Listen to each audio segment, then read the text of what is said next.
Bienvenidos a otro episodio 6 de Héroes del Diseño por Radio Vox y streaming. Bueno, hoy nos encontramos con un invitado especial. Lo conocí también en un trabajo que hicimos hace muchos años, 5 o 6 años. El señor Fabricio Soldati, ingeniero mecánico / diseñador. ¿Qué es lo que la particularidad que tiene este chico, esta persona, este hombre, sobre los ingenieros mecánicos, que muchos son calculistas y demás? Bueno, él particularmente es diseñador. Fabricio, ¿cómo estás? Gracias por venir. Muchas gracias, Juan. Gracias por invitarme. Hacía mucho que no nos veíamos. Hacía mucho que no nos veíamos. Fabri, bueno, ¿querés contarnos un poco? Bueno, ya dije que sos ingeniero mecánico. Un poco qué haces, a qué te dedicás, así para romper el hielo. Bien. Bueno, yo soy egresado de la UNR, ya hace unos 5 años más o menos. Cuando nos conocimos ahí estaba casi terminando. Básicamente hoy estoy más formado como diseñador mecánico. Quizás por ahí la parte no tan diseñador, más proyectista, por ahí más diseñador, ¿viste? Depende del trabajo. Depende del trabajo, exactamente, pero sí, digamos, la mayoría de la carrera hice como diseñador mecánico. Claro. Uno por ahí generalmente se piensa que ingeniero mecánico es todo cálculo, porque son materias más rígidas, análisis matemático, física, química. Básicamente es como que uno piensa eso, a diferencia de un diseñador industrial, que por ahí tiene materias más de ergonomía, de diseño, de gráfica. Pero bueno, en tu caso en particular, vos siempre te desempeñaste en la parte o yo te conocí también en la parte de diseño mecánico, diseño de piezas, de partes, de productos, de procesos. Es como te conocí yo. Mira, yo siempre empiezo el programa preguntando a los invitados, para romper el hielo, ¿qué es el diseño para vos? O sea, ¿qué pensás del diseño? Para vos, ¿qué es el diseño? Mira, cada persona, cada rubro, cada especialidad tiene un concepto o una definición en particular sobre el diseño. El arquitecto tiene una, el diseñador industrial tiene otra, y así sucesivamente. La de ingeniero mecánico no la escuché nunca. Claro, la mía, que yo creo que está más basada en el concepto de solución de problemas, está más sesgado en cuanto a eso, quizás no va tanto a la parte visual.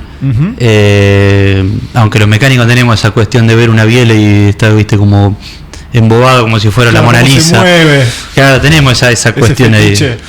Claro, hay gente que está con los pies, viste, que ahora está de moda. Claro, nosotros tenemos el atletismo de la biela, el mecanismo que se mueve, el engranaje que está con aceite y va pasando de la cadena.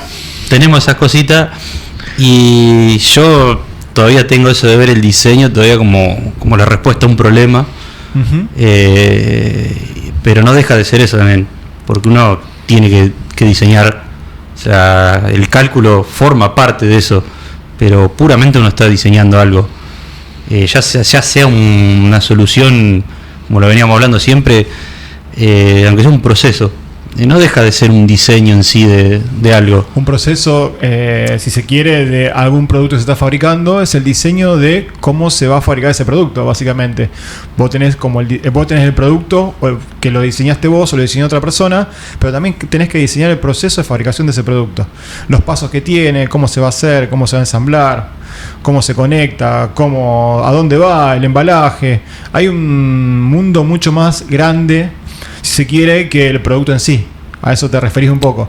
Y vos, un poco como ingeniero mecánico, diseñador, das solución a todo ese mundo un poquito más amplio de experiencias sobre el diseño mecánico y sobre el diseño de procesos. Sería un poco eso. Bueno, yo por ahí tendría que consultarte o preguntarte si tenés algún héroe del diseño. Está bien que vos no venís de la especialidad de diseño, pero por ahí me decís, no, mira, esta persona me cambió la vida, o me pasó esto, o vi esto y descubrí esto, o me gusta el diseño porque vi a esta persona. Sé que cuando lo estuve pensando, y sí, va más a lo rígido, a lo mío. Quizás lo primero que se me ocurre es algo más rígido. Soy quizás muy fanático de la última era industrial, de la época ya de lo que es confort, toda esa gente que justamente cambió a través tanto del Ford, o sea, exactamente, con Ford, con su pelea con Rockefeller y todas esas cuestiones, que hay mucha ingeniería ahí, pero también hay mucho diseño. Ford particularmente es una persona que se dio cuenta de un montón de cosas, pero después me puse a pensar que no es una persona a la que siempre más admiré, sino es una empresa. Claro. Te cambia un poco la bocha ahí, pero siempre fui muy fanático del laburo de Nokia hasta que falleció Nokia, se podría decir. ¿Ah, sí? Pero para mí Nokia fue quizá la empresa que mejor combinó lo que es ingeniería de lo que vos quieras con el diseño, sería con lo que necesitaba el cliente. O sea, durante muchos años, claramente los últimos no lo entendieron, pero entre muchos años lo entendieron perfectamente. Nokia es japonés, ¿no? Nokia es finlandesa. Finlandesa. Ah, yo pensé que era japonés. Finlandesa arrancó como una tipo papelera de celulosa ahí por el 1890 y por algún motivo terminó siendo teléfono. Claro. No recuerdo bien. Las vueltas de la vida. Las vueltas de la vida, y sí, los nórdicos son muy particulares. Pero sí, no es una persona, sino, y después me acordé y sí, es como que siempre tuve mucha admiración al laburo que han hecho. Mirá. Porque yo me acuerdo de chico ver que uno esperaba el modelo.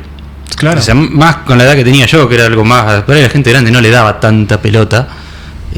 Pero por ahí a la generación de los que nacimos en los 90, por ahí la tecnología la fuimos acompañando. Claro, empezó la tecnología y empezó a evolucionar de ese punto. Exactamente, o sea, yo hablaba con mi viejo por el ladrillo y después iba viendo ese tipo de cambio. Hablando con una chica con el Nokia 1100 en un rinconcito. Exactamente, que se te ponías al lado del parlante y se escuchaba el ruidito porque hacías interferencia. Y siempre estuvieron a la vanguardia y nunca, o sea, tenían muy en claro lo que hacían y lo mantuvieron durante muchos años. Entonces, todo el tiempo rompían con algo, mantenían una estética y después rompían con esa estética y seguían todos atrás de lo que hacían ellos. La verdad, de hecho, el Nokia 1100 lo recordamos todos. Hoy el teléfono, si no fue el más vendido, fue el otro anterior, que es el de los memes de que es el más duro, pero creo que el Nokia 1100 es el más vendido. Sí, Nokia igual a durabilidad, o sea, básicamente es lo que nos quedó todo en la cabeza. Pero y durabilidad y hacer cosas raras, eso es lo que estaba bueno, porque uno cuando diseña quiere hacer cosas raras. Quiere hacer cosas nuevas y distintas, no raras por ahí, pero nuevas y distintas. Claro, diferenciarse. Diferenciarse, marcar, uno le gusta tratar de hacer esas cosas. Qué sé yo, si uno también ve hablando de teléfono, ve lo que ha hecho Steve Jobs en su momento, siempre es lo último que uno se acuerda marcando tendencia. Pero de lo que me acuerdo de esta empresa era de marcar eso y que después el producto era funcional y bueno. O sea, ellos marcaban tendencia, pero el producto era potable, o sea, la gente quería ese producto, porque hay mucha gente que marca tendencia y termina siendo un bodrio. Exactamente, ellos creo que eran lo que mejor entendieron ambos diseños, digamos. Tanto por ahí la parte no mecánica, pero sí de la parte constructiva con la parte estética. La verdad que lo han hecho muy bien por muchos años. Una pregunta, porque a mí me pasa, cuando vos ves un producto o ves una máquina o algo, tu cabeza empieza a dar vueltas y empieza a buscar la función de esa máquina, empieza a desarmar esa máquina. Y porque, Sí, ¿no? Me adelanté, pero sí. Sí, bueno. Empieza a ver eso y después empieza a ver cómo la mejorar. Claro, o sea, sin tener que trabajar de eso, o sea, eso por ahí un poco es pasión también y ver que te gusta lo que haces o lo que elegiste de profesión. Y bueno, yo haría esto, yo hubiera hecho esto, uno empieza también, empieza a hacer eso. También uno mira y aprende de las otras, no solamente corrige, más debería aprender más que corregir. Sí, hay buenos diseños y malos diseños también, eso me parece que es una constante en todo lo que vemos. Pero hay que aprender lo bueno, hay que aprender lo malo. El tema es que por ahí el conocimiento como tenés vos, por ahí te ayuda a discernir qué es lo bueno y qué es lo malo, qué funciona, qué no funciona. Bueno, entonces básicamente el concepto tuyo de diseño es resolver un dispositivo, un mecanismo muy dedicado o muy aplicado a la mecánica. Exactamente. A la ingeniería mecánica. Bueno, saltando la rigidez de la ingeniería mecánica, creo que ya un poco lo respondiste. Pero ¿cómo llevas esa rigidez que te pide la parte de cálculo al diseño un poco más? Porque vos has diseñado productos y yo lo he visto. ¿Cómo te pudiste acoplar a los diseños, insisto de vuelta, que son más rígidos, a diseños un poco más maleables, si se quiere, o más menos rebuscados, más amigables, digamos? No sé cómo. Sí, entiendo. Quizás por ahí donde donde quizá el diseño mecánico no tiene tanto peso, porque no es lo mismo diseñar quizás un mecanismo puramente en una empresa. Sí, que un producto. Por ahí el producto lo va a usar una persona, el mecanismo por ahí está oculto, por ahí no, básicamente. No necesariamente tiene que ser bello, sino tiene que ser funcional. Y por ahí un producto tiene cuestiones ergonómicas, cuestiones de funcionalidad, cuestiones estéticas, tiene un montón de cosas. Sí. Y vos has llegado a diseñar productos. Y tuve que salirme de un poco de no sé, hay que hacer esto, si sale cuadrado ya está. Claro. Pero no lo puede embellecer un poco, redondear las puntas. Uno al principio arrancó así, claro. Porque era como que, viste, esa caja cuadrada no. Y uno encima aprende a resolver el examen, que vaya bien y que se va. Entonces uno se fue con eso. Y después te das cuenta que en algunos ámbitos no, como ha pasado cuando nos conocimos en Solreal, ya era otra cosa. Se había que lograr, el producto necesitaba las dos cosas. O sea, ahí fue donde tuve que aprender un poquito más de verlo de otra manera, porque puede funcionar muy bien, pero entra mucho por la vista un producto de esto. O sea, uno cuando ve una cocina se la imagina puesta en la casa más que lo que va a cocinar. A veces uno sabe lo que va a cocinar, más o menos. O sea, las hornallas, un mueble, un adorno a veces, o un complemento de todo. Exactamente, una heladera sabe que enfría y listo, y vos sabés lo que le va a meter. Pero vos lo que te imaginás cuando está armando es cómo va a quedar ahí. Y hubo que cambiar un poquito eso, porque venía muy crudo. Y ahí fui aprendiendo un montón de conceptos. Por ahí, al no venir del palo, las herramientas por ahí que agarraba eran medias básicas, pero con el tiempo fuiste viendo un poco, saliendo un poco de la parte rígida de ingeniero mecánico. Exactamente. A ver un poco lo que le gustaba a la gente y lo que llamaba la atención y lo que podía ser potable como para cierto público o cierto usuario. Que después un desafío, porque encima vos ves algo, se te ocurre una idea, pero tenés que lograrla. Entonces ahí es donde empezás a hacer la ingeniería inversa. Exactamente, donde te pones al revés y bueno, yo quiero hacer esto, pues se me ocurrió esto acá, sí, pero ¿cómo lo hago? Claro. Y ahí empezás. Y ciertos ámbitos te van atando, depende de la industria donde estás, te vas acomodando también a lo que te va permitiendo, pero uno va aprendiendo, eso también está en la cuestión del diseño, ¿qué puedo hacer con la herramienta que tengo? Claro. Funciona así. Un poco es también preguntarte, cuando te llega un encargo, ya que estamos hablando de encargos de empresas y depende del tipo de empresa donde estás, vos te encontrás con el tablero y para dónde disparás. O sea, es decir, tenés que hacer un proyecto o algo, ¿cómo arrancás? ¿Por dónde vas? ¿Cuál es las primeras líneas que tirás? ¿Cómo, para decirlo de alguna forma burda, cómo sería tu proceso creativo o de cálculo? ¿Cómo te manejas? ¿Qué sé yo? Por ejemplo, hay distintas profesiones, por ejemplo, un músico por ahí, le preguntás a un músico y dice, no, yo primero hago la letra, después hago la música, o viceversa, hago la música y después hago la letra. Bueno, en tu caso, como ingeniero mecánico, cuando te proponen un diseño de un producto o un proceso, ¿para dónde vas? ¿Para dónde pensás que disparás? ¿O cuál es tu primera impresión? ¿O qué empezás a hacer? ¿Qué te gusta? Bien. Yo tenía mucho que ver también en el área que uno cae. O sea, yo anduve en los pocos años, digamos, después de haber recibido en un par de empresas y bastante distintas entre ellas. Entonces el concepto de producto fue variando. Claro.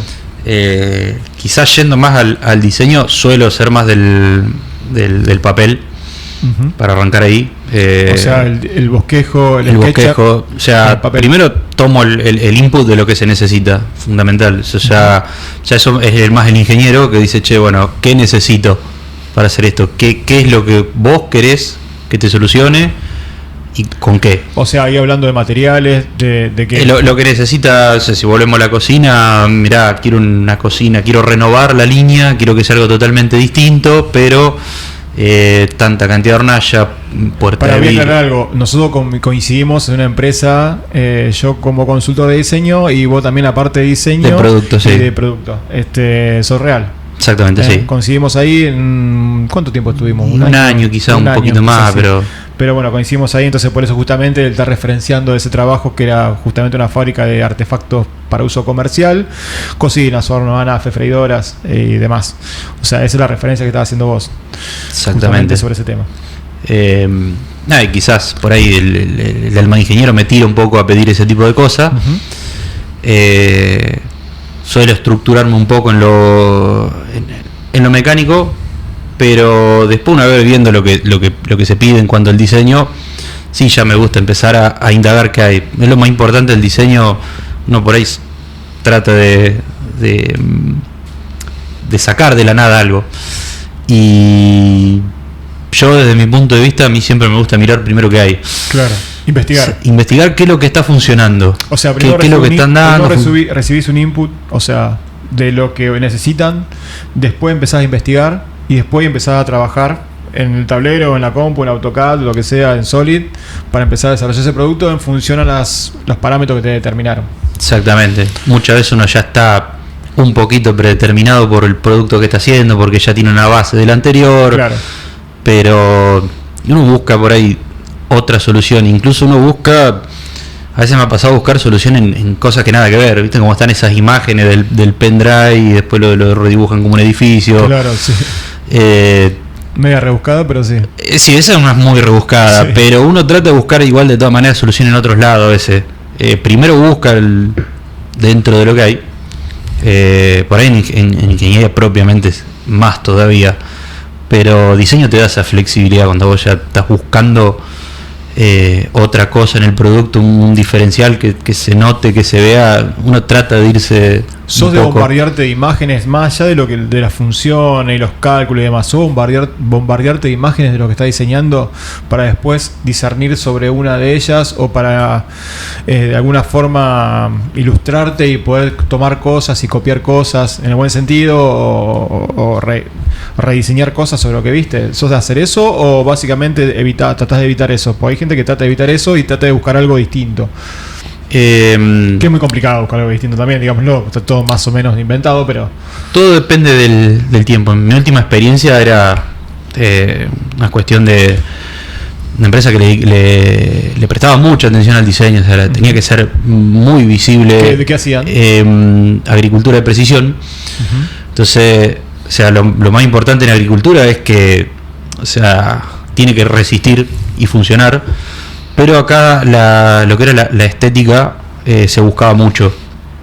En este caso, por ahí no había mucho tiempo de ponerme a mirar muchas ideas. Claro. Porque eran productos que se vendían rápido y tenían que salir al poco tiempo. No podía hacer eso, que es lo que me gusta.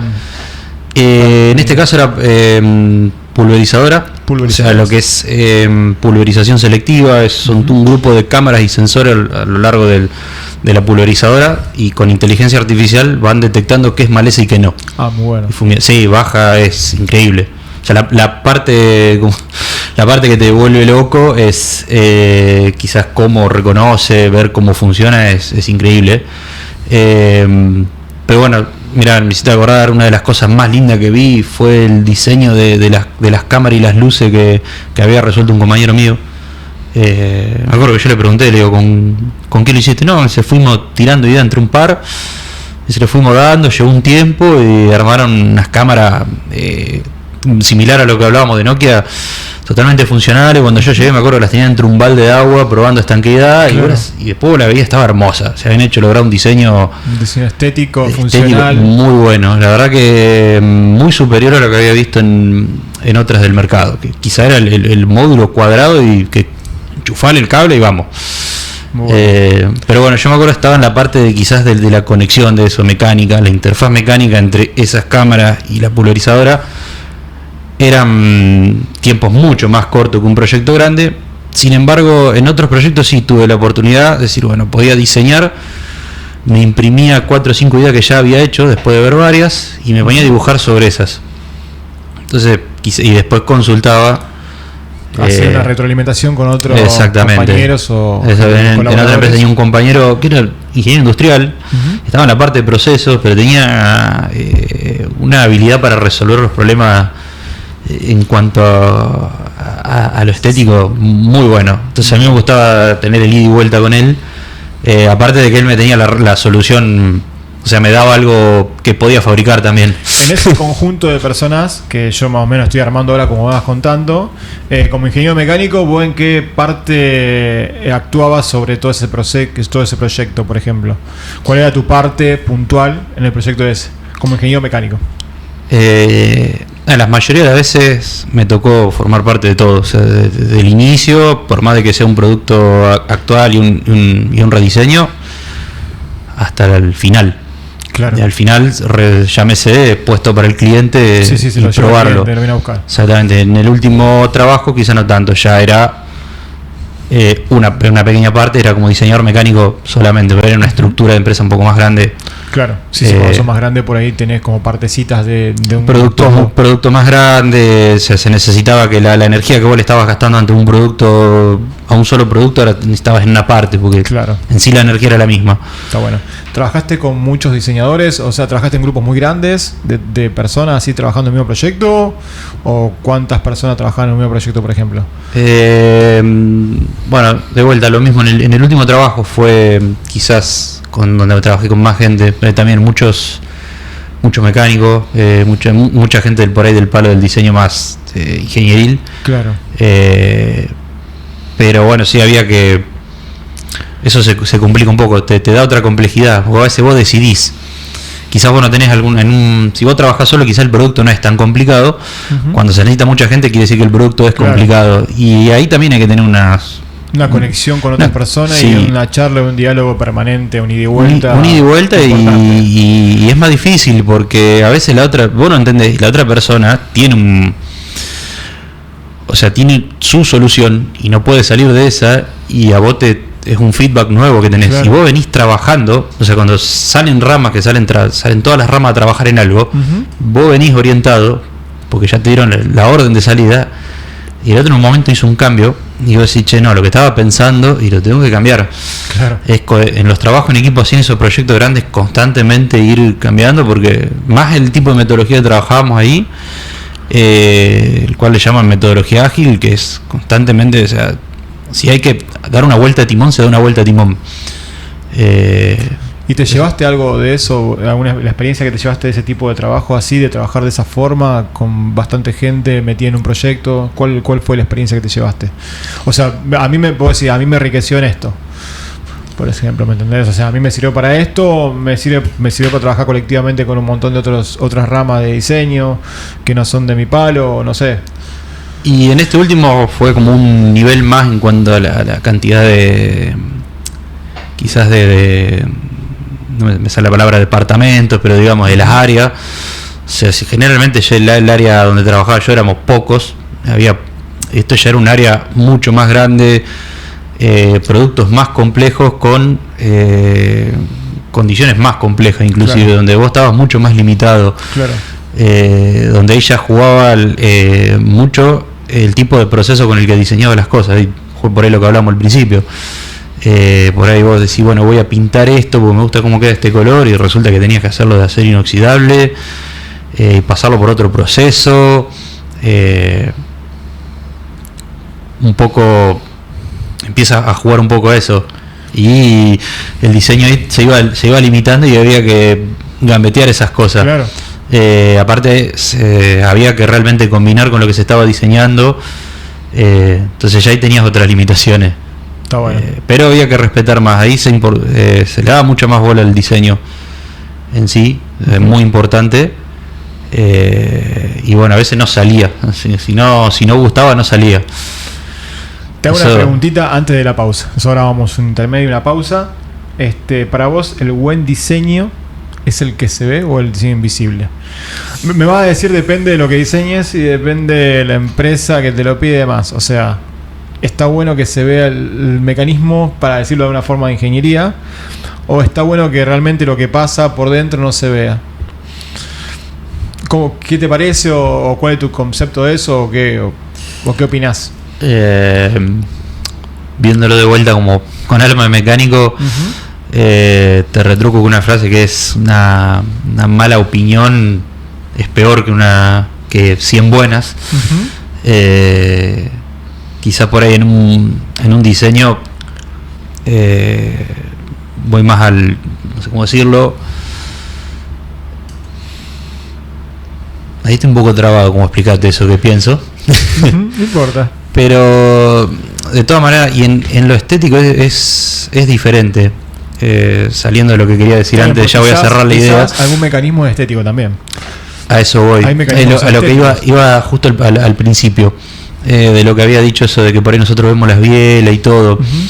Tiene que ver cómo uno entiende lo que está viendo. O sea, uno por ahí en un arte siempre te dicen, te conmueve, no importa qué significa. Claro. O sea, a mí siempre me gustó el grito, por ejemplo, sí que significa, no tengo ni idea. Realmente el grito de Edvard Munch. Yo lo veo, me encanta. No importa qué significa, me encanta. O sea, es una cuestión que tengo un tema con esa pintura. Pero en otras cosas, el ver un mecanismo funcionar y que uno... o sea, es lindo ver algo. Cuando es una obra de arte, ver un mecanismo funcionar. O sea, básicamente un reloj que te muestra el engranaje que está todo precisamente puesto para pero vos. Lo que uno, tiene que mostrarse y tiene que verse, no tiene por qué ser invisible, digamos. No, en realidad... No sé si porque en este caso uno el mecanismo lo toma como algo que se ve.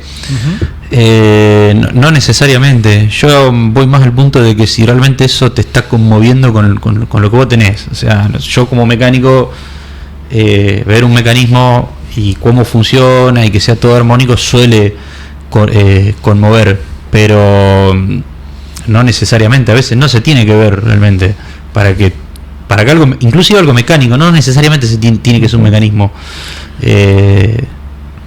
Y creo que en el diseño lo mismo. O sea, no necesariamente tenés que... Tiene que ser invisible o se tiene que ver. O sea, no hay vuelta, depende del diseño y depende de lo que uno sienta o depende del diseñador. Es lo que te hace sentir. Es como lo que hablamos de la cocina. Si vos la pudiste ver y te gustó puesta en tu habitación, tu cocina... Te gusta. Ya está.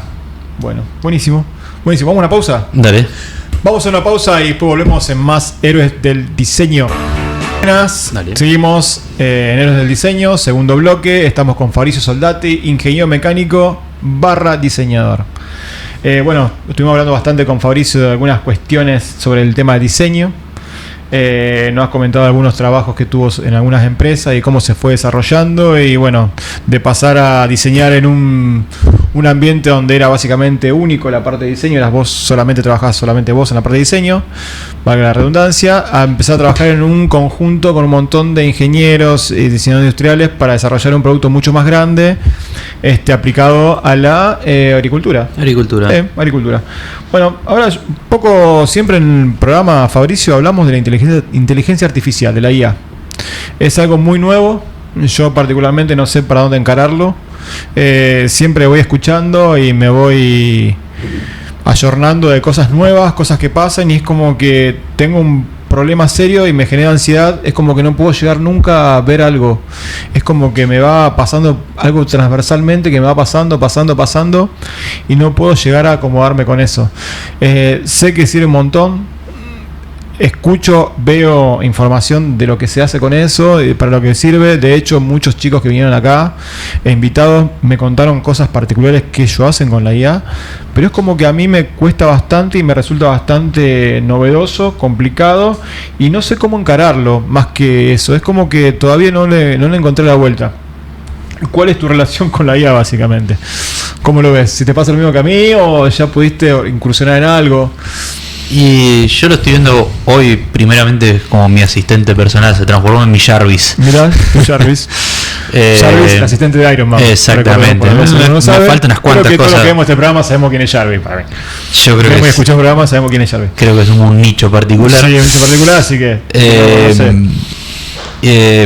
digamos, yo lo tomo así, yo lo veo como quizás lo que es un gran buscador. A mí particularmente me adelanta mucho ese tipo de cosas, más allá de que lo uso para cosas personales. ¿Cómo qué, por ejemplo? Y ya le estuve pidiendo que me dé una mano con las dietas, con ese tipo de cosas, o quizás para buscar información en el tema de inversiones. O sea, te busca mucho más rápido, más orientado. Eso es lo que tiene increíble. En una búsqueda con Google, viste lo que era al principio y más, hace 15 años atrás. Sí, con Google tenías un capo de las palabras clave. Sí, que entre comillas, coma, guiones, punto y coma. Querías encontrar un PDF, si no tenías que poner punto PDF, hasta el día de hoy en realidad. Si querés encontrar algo, o encontrar ese lugar recóndito ahí donde encontrar la información.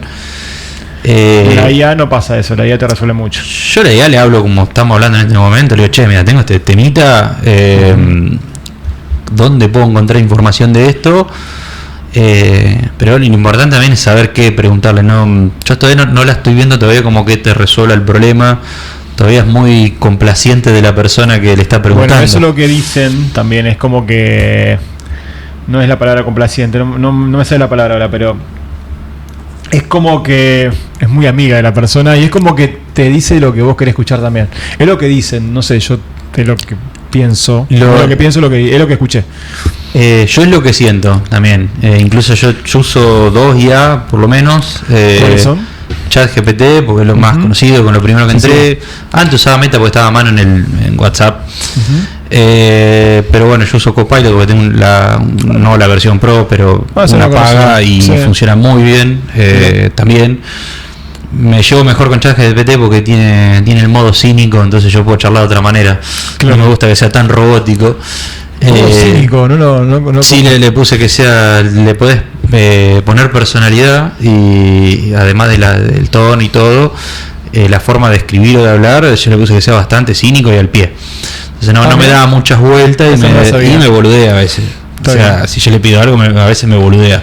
Claro. Pero básicamente vos siempre lo usaste para cosas personales, para alguna consulta sobre algo, no sé, te salió una ampolla en el dedo, me salió una ampolla en el dedo, ¿qué puede ser? Y ahí te parece cáncer, pero bueno. Ese es más Google, creo que hoy hablábamos. Sí, termina 10 pasos y termina en una enfermedad mortal. Con Google pasa eso. Bueno, vi diferencias, por ejemplo, Copilot, que es la de Microsoft.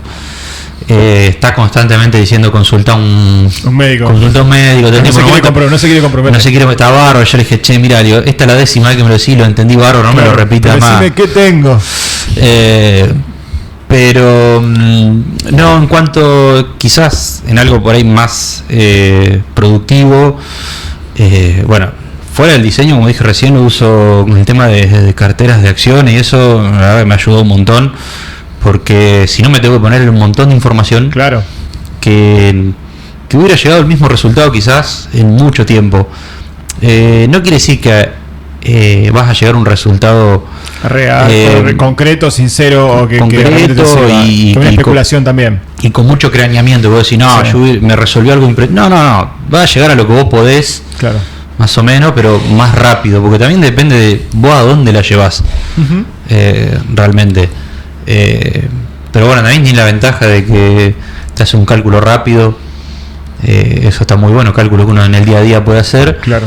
Y después, en el trabajo suele ser muy compañero en cuanto a opciones. O sea, vos estás pensando en algo, por ahí creo que por ahí en diseño no sé cómo está hoy en día. ¿Algo realmente gráfico? ¿Usaste para algo gráfico alguna vez? ¿No? Soy de los que ha boludeado en esa parte. ¿Sí? Digamos, más que eso. Yo lo uso más como para decirle, che, mira, tengo esto, tengo que ponerlo acá, ¿qué material me recomendás? ¿Qué es lo que hay? Tirame alguna opción. Voy con eso, como si, para no ponerme a buscar, me va acompañando en eso. Y después lo que tiene de bueno es como el disparador que tiene, que en su momento uno cuando se ponía a leer Wikipedia, Wikipedia fue, o sea, yo dinosaurio. Yo he pasado antes, en vez de leer un libro, 2 horas leyendo en Wikipedia, porque el tema del link que te iba llevando a distintas partes, te atrapaba. Te lo va haciendo la IA con las preguntas. Sí. Yo a veces le pregunto una pelotudez y después te dice, che, ¿querés saber parte de esto? Dale, a ver. Y a veces termina siendo un disparador cuando vos estás buscando algo. Eso está bueno. A mí pasa, yo salgo a caminar a veces, salgo a caminar 1:30 y antes escuchaba con Spotify, escuchaba música o escuchaba un podcast. Ahora pues estoy escuchando un podcast y veo algo que me interesa, agarro Gemini y le pregunto, Gemini, escúchame, Sarasa, ¿qué te parece? Y me da un par de opciones y ahí empiezo como a investigar y me perdí 1 hora hablando con Gemini o investigando cosas que por ahí me interesan, ¿me entendés? Aprendiendo cosas que me interesan. O sea, está buenísimo por ese lado, pero es como que no le estamos sacando el jugo que realmente tiene eso. ¿Y vos para dónde pensás que va la IA? ¿Tipo Terminator? Sí. Sarah Connor, advirtiéndonos. Además de que si yo te vas a un top 5 de películas, Terminator 2 está ahí adentro, así que imagínate que creo que lo veo un poquito para ese lado. No sé si tan caótico, pero lo veo Lo veo muy... Hay unos avances muy rápidos y... No, y van a ser mucho más rápido. O sea, no me quiero dar de gurú, pero si uno lo ve... O sea, yo tengo 30 años, o sea... Jugué al Sega, he puesto... No llegué a poner tocadiscos originales, pero he llegado a usar el cassette. Claro. Y lo fui llevando, o sea, en mi infancia... Era muy rústica la tecnología y es como que no pasaba tan rápido. Hoy como que es todo mucho más rápido. Eso es lo que yo veo. Es como que hiciste así, pasaron 4 o 5 adelantos que no te diste cuenta. Hace 60 años la gente se mataba por tener el número de teléfono, ¿viste? Que era tener un número de teléfono, tenías que esperar y valía fortuna. Sí. O sea, y antes de eso estaba el telégrafo que se había hecho hace 40 años atrás, 100 años atrás, bueno, 100 años no, pero telégrafo al principio del siglo pasado, un poco antes. O sea, algo así, iba muy lento el asunto. O sea, vos ves los vehículos, pensar que los vehículos hasta 2012 no venían con ningún vehículo ni siquiera una marca alemana. O sea, agarras un vehículo, un BMW, un Audi del año 2010 y sigue teniendo el mismo estéreo que tenían todos los otros. Claro. Y de golpe te encontraste con una pantalla gigante, así, un monitor y touch que hace todo. Y en todos, o sea, te encontrás con GPS propio en los vehículos, o sea, te encontrás con eso. Bueno, te encontrás hoy con el simple hecho de que tenés ya con la Starlink, vas andando en el medio de la ruta. Ya me ha pasado, por suerte, probar esa experiencia. Yo creo que un poco más lo que es la tecnología se democratizó. O sea, se hizo más accesible al ser más masiva, al estar en todos lados, se hizo más económica y es como que hoy uno no concibe un auto 0 kilómetros sin tener una pantallita, para decirlo de alguna forma rústica y burda. Y mucho miran eso, o sea, antes de... Mirá, me pasó una vez, creo que fue un año antes de que coincidamos allá, de ir a retirar un vehículo nuevo, acompañé a mi viejo a retirar un vehículo. Y se nos dio por preguntarle de levantar el capot para ver el motor.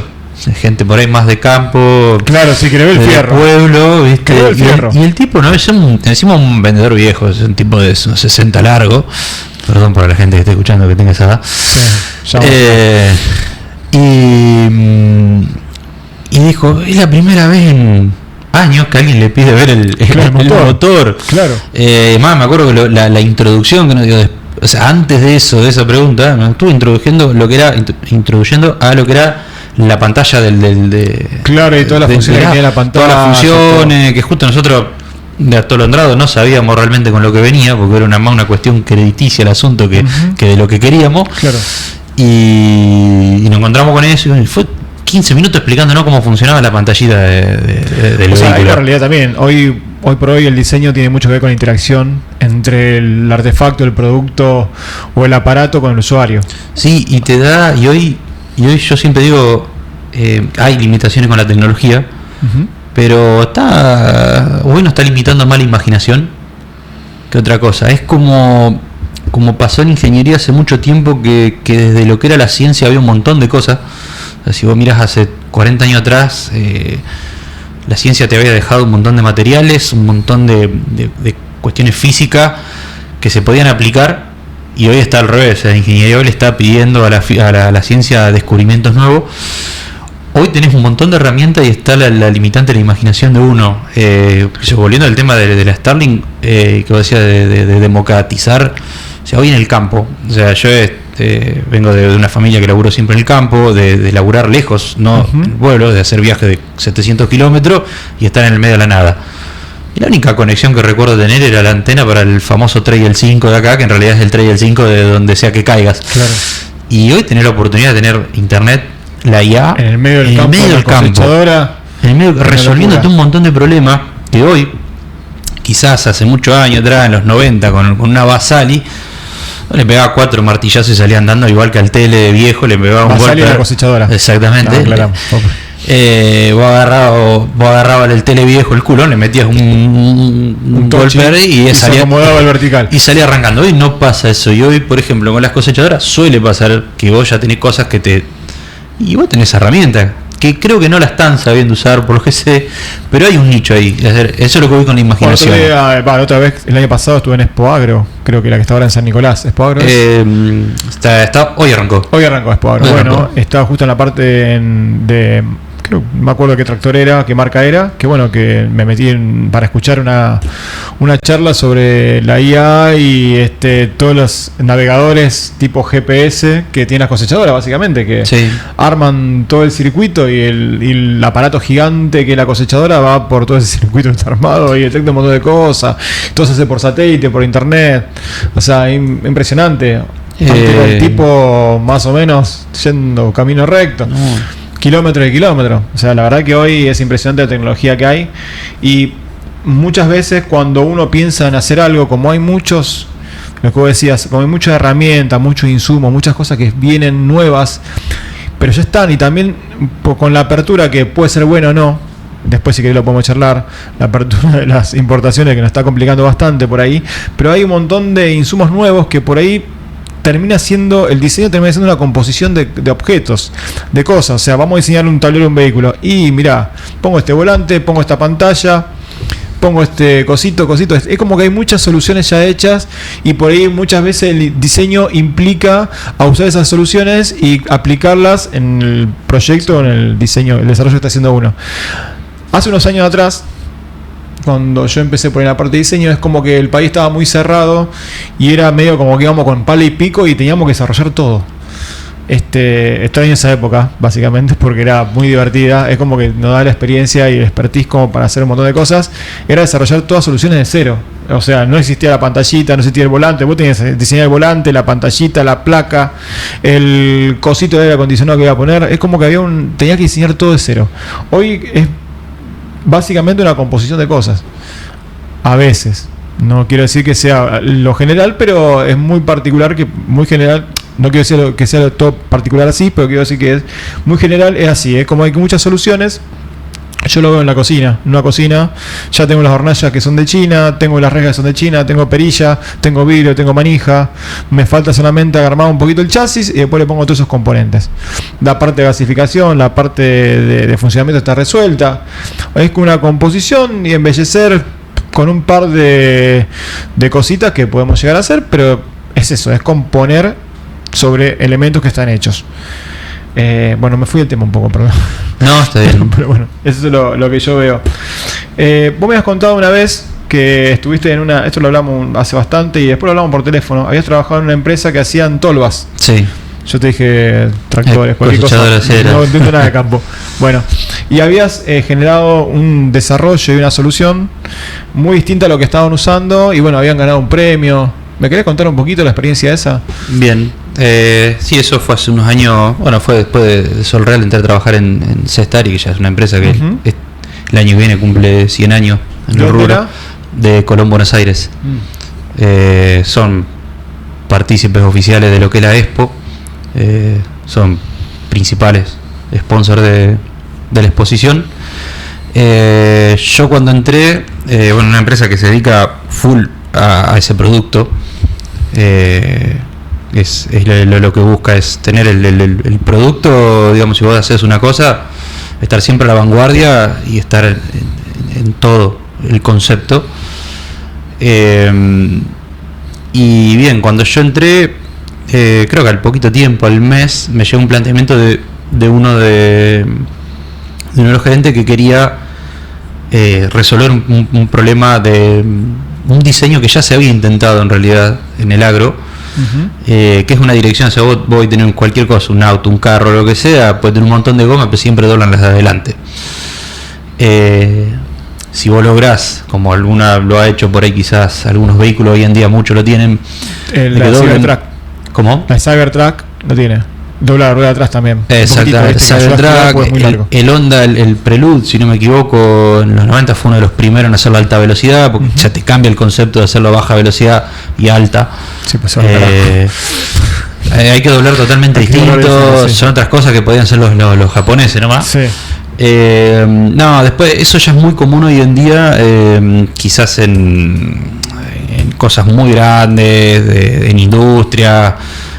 Camiones, todo que doblan porque tienen que manejarse en lugares muy, muy chicos. En este caso lo que tiene el carro es que es tirado por otra cosa. Claro. O sea, no tiene una dirección. Entonces esa era una problemática. Se había tratado de resolver, una empresa lo había hecho en el año 2003, 2004 y quedó en algunas unidades.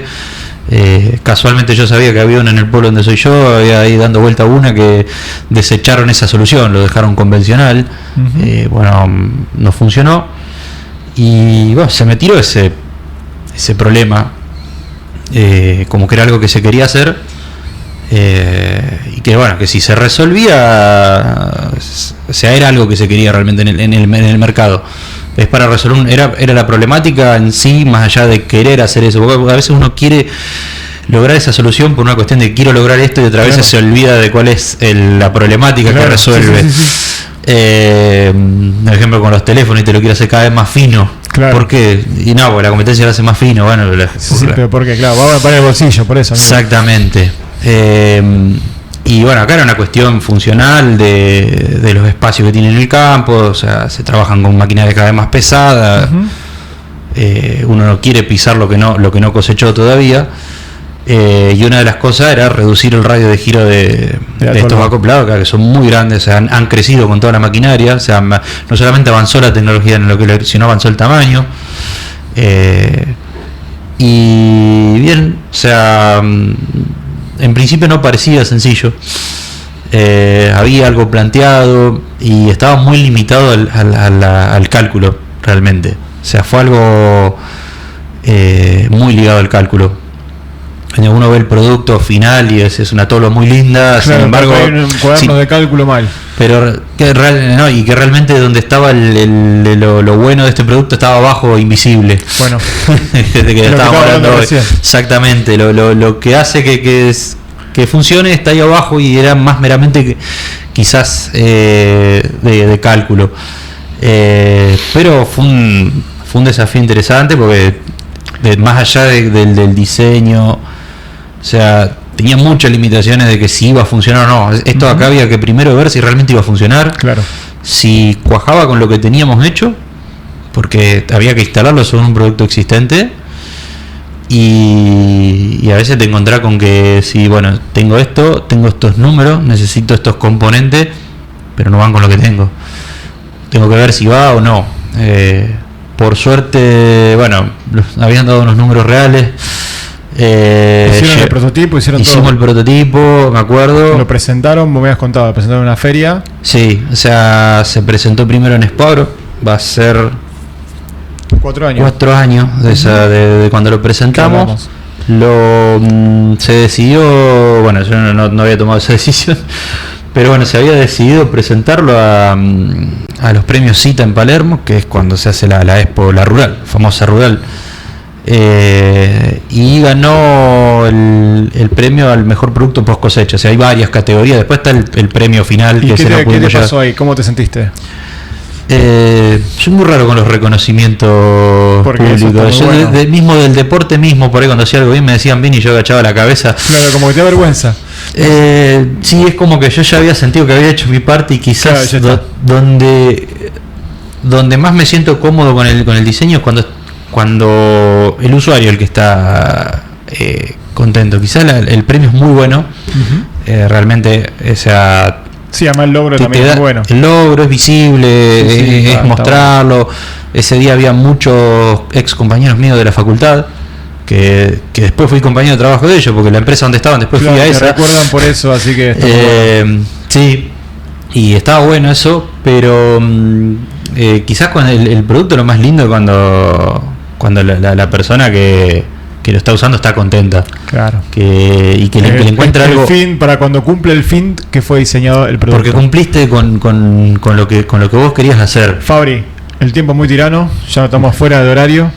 Me gustó haber hablado con vos. Lo que sí, dame 2 minutos y hablame de vos, decime qué te gusta hacer, no sé, lo que vos quieras hacer, si querés comunicar algo, si te interesa algo. Si querés, o sea, dar un cierre de tu persona, si te sentiste cómodo acá, o sea, si querés proponer algo, querés hacer algo, ¿a dónde apuntás? En 2 minutos. Perdón que te mate así con el horario, pero me están haciendo así. No por el tiempo, una pregunta. Yo creo que tendríamos 1 hora más, no sé qué te podría decir de vos tenés eso. Vos tenés 1-2 horas más para seguir hablando. Tenemos un montón de cosas, de hecho nos quedaron un montón de cosas fuera del tintero. O sea, fue muy interesante la charla, así que pasó volando y yo por lo menos aprendí un montón. Así que está muy bueno. Pero bueno, decime vos qué te parece y si tenés ganas de hablar algo, este es tu espacio. No, primero más que nada valorar el espacio, vamos a arrancar por ahí, porque es raro. Yo soy una persona que por ahí lo que aprendo de lo que me gusta, de lo que sea, pero más que nada en diseño no hay mucho, o sea, yo termino mirando muy a la antigua, un History 2, ¿viste? Sí, claro, cosas así. O un disco español, como hablamos hoy afuera. Pero no hay tanto. No. Eso por ahí es el punto. Entonces está bueno el espacio. Porque quizás uno cuando mira, justamente ayer estaba mirando, no sé si creo que era en History, invitaban a corredores del NASCAR, que esto que lo otro, y siempre hay gente un poquito que la ve lejos. Claro. Desde que vos estás muy arriba en otra categoría, entonces el lugar este está bueno. Porque es gente que nos podemos cruzar hoy acá, sí, con realidades muy similares. O sea, no es el mismo problema que se va a encontrar el diseñador en Norteamérica, el europeo, el diseñador argentino. Exactamente. Hay vivencias distintas. Bueno, vos y yo conocemos gente en el palo. Y está bueno que esas cosas se sepan, porque te vas enterando cuando te encontrás en un café o te encontrás en una expo. Eso está bueno. Está bueno para mí hacer una especie de, no club, pero una especie de programa donde nos podamos encontrar todos los que hacemos diseño, todos los que trabajamos en diseño, de todas las especialidades, y podamos conversar un poco. Y está bueno también que la gente nos escuche. Bien, nos escucha ahora por Radio Box 88.3, nos escucha en streaming y después nos van a escuchar en el canal de YouTube, que ahora, bueno, gracias a nuestro productor Ignacio Godoy, nos va a poner ahí en YouTube para que podamos verlo en el episodio 6. Bueno, muchas gracias, Fabri. Gracias por haber venido. Un gustazo, la verdad, encontrarte bien y encontrarte después de mucho tiempo.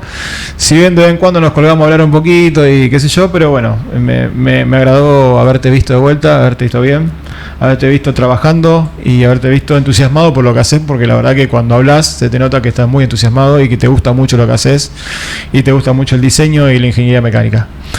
Bueno, a ustedes este ha sido el final. Nos encontramos en el próximo episodio 7 de Héroes del Diseño. Muchas gracias, buenas noches, gracias a todos, gracias Radio Box y nos vemos. Chao.